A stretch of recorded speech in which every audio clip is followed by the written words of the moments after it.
Sderot Media Center is a non-profit organization, receives no government funding. We're committed to showing the human face behind the headlines, which you don't see in everyday media, which you don't see in the news, connecting people around the world with the stories of people here in Sderot. We truly believe that people here in Sderot are no different than the people all around the world. And if people could just understand the daily reality that these people live in, they'll understand really what the conflict is all about. We never once promote any kind of political solution because we don't really believe that people around the world are rushing to find a solution when they don't even understand the problem. And part of understanding what people's lives are like here in Sderot is understanding this problem. Jakovilla on oma selitys siihen, miksi alueen tapahtumien uutisointi ei ole tasapuolista. I'll tell you why. Because Sderot Media Center is the only source on the ground in the Western Negev in Israel, providing this counterbalance to what you see coming over this fence here out of Gaza. Just over my shoulder is the Erez crossing, where if you were a foreign journalist, you could go and once you cross over the border, find anywhere between 10 and 15 different media outlets to help you, guide you around. This pure imbalance of availability of information has really flooded international media and provided that availability for this story. And therefore, there's a lot more media coming out of Gaza, and as well as people what they want to see. In Sderot, they rebuild homes. In Gaza, they leave them destroyed. In Sderot, we teach our children to run to bomb shelters, and they teach their children to run to the roofs of the tops of roofs because it looks good in the eye of the camera. Hamas, it's no different than what you saw in the Vietnam War. You know, the United States, never lost a battle in the Vietnam War, but it lost the entire war. Why? Because it lost the war at home in the U.S., in media, in public opinion. And that's exactly what they're doing here in Gaza. They're fighting this media war. I tell people all the time, this is not a war just being fought in tanks and tunnels. This is a war being fought in newsrooms, newspapers, social media sites, the internet as well. It's really interesting to go into restaurants around the world. I've traveled and spoke about Sderot around the world and asked people, hey, have you heard of Sderot? And they have no idea what Sderot is. But if I say the word Gaza, they know exactly what I'm talking about. So it's this pure example that this imbalance of media coverage and bias in the media coverage that we're counterbalancing. Where we're at now is pretty much the closest place you'll get to the Gaza border. We are on the Gaza border, the closest place you'll get to the Gaza Strip. What you can see here is this is the best viewpoint there is. This is one of the most famous viewpoints of the Gaza Strip. You can see from here 2/3 of the Gaza Strip, everything besides the very tip in Rafah. But you see here over my shoulder, one of the key landmarks is this water tower sticking up in between in the neighborhood here in front of us. It looks like a upside-down triangle of sorts. This water tower is a water tower in the northern city, Beit Hanun. Behind this tower is where many of the rockets are fired from. According to the Air Force commander of Israel, 97% of the rockets that are fired from the Gaza Strip are fired from within civilian population, meaning homes, schools, mosques, hospitals. All of these areas are used to fire rockets from, therefore making it more difficult for the Israeli military to target these targets. A lot of people expect to come out to the Gaza border and see some big scary wall or something of this sort, that because of this idea that the media is promoting this Gaza siege. Israel is sieging Gaza, and it's not like this at all. It's a beautiful agricultural area with these nice sloping hills, and this agricultural area is more of a buffer zone between Israel and Gaza.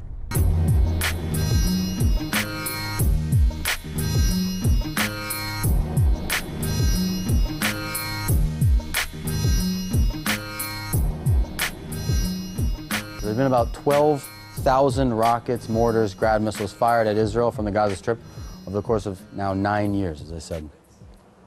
So let's take a deeper look at what makes a Qassam, where does the money come from, where do the materials come from. You can see here from the Qassams, they come from the very U.S. tax dollars, Israeli tax dollars, international aid that pays to build infrastructure for the Palestinian people inside the Gaza Strip. So the Qassams here, these shells, are made from the very water and sewage piping put in the Gaza Strip. You can see here the stabilizing fins can be cut and shaped into from such metal such as street signs, simple metal such as street signs.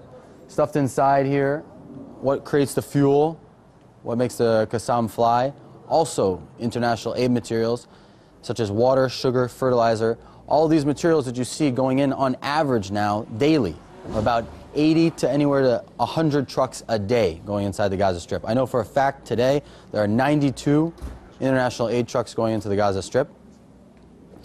Another thing I think to point out, very important to see, is a lot of these Qassams are peeled back like banana peels and stuffed full of dirt. And I show people this to show them that these are not small firecrackers or backyard bombs. These are real missiles that cause real damage, physical and psychological.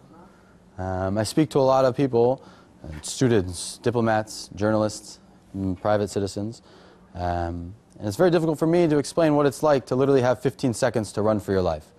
When that Tseva Adom, the color red alarm, goes off, you have 15 seconds, they say, about an average of 15 seconds to find cover before the Qassam hits.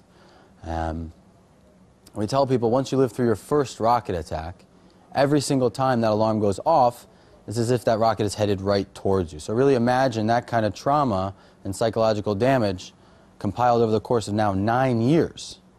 And that's the story here in Sderot. And once you understand that concept, you understand the greater concept that we're dealing with now in terms of people understanding internationally what we're dealing with, is the fact that it really doesn't matter whether a rocket hits a home, a school, a store, a street, a playground, or just somewhere outside the city. It's the very fact that the rocket was fired and the Tseva Adom alarm went off that's causing this broader psychological damage. And going along with that psychological warfare, you have here the sticker on the Qassam, okay? The sticker says, written in Hebrew, you know what it says? Quds. Like I showed you before on the map, Al-Quds is what the Arabs call Jerusalem, what they envision returning to, okay? But why is this written in Hebrew script? To send the message to the Israeli public and the international community that we're firing all the way to Jerusalem. As you know, you see a lot on the news today. Now, George Mitchell is supposed to be coming to Israel as well, the U.S. envoy. And Barack Obama talks about this idea of the settlements is the issue. But many people don't know, Sderot is an Israeli city just like any other. It is in no way, under international law, a settlement. So this example of Sderot proves, basically, that it has nothing to do, this conflict has nothing to do with settlements. Okay? Firing all the way to Jerusalem. 1 million Israelis now live under the daily threat of rocket attack. So really imagine one rocket falling in the US or Finland, let alone 1 million of those citizens living under the rocket threat. It'd be completely absurd. It wouldn't happen. But that's the story here in Sderot. That's what we're dealing with today. Nowadays, this is one of the most new things visually that you see around Sderot. One of the biggest changes is the influx of these privatized bomb shelters. Okay, you can see these are all very old apartment buildings with these attachments onto them, onto each unit. Each apartment is getting these bomb shelters. You can see here even 2 units boxed together. These are all connected to the homes. You know, there was a law passed back in the 90s, I believe, that any new building in Israel had to have a safe room put in. But here in Sderot, where the buildings are from the 60s and 70s, things like that, these are very old buildings. It's really a predicament that you have this old building with this brand new bomb shelter. I think it's a really, I take people to see this because this is just a show, these are all new. These are after Operation Cast Lead. These weren't always here, okay? So the city is really preparing for the next round, the next operation, the next big escalation of rocket fire.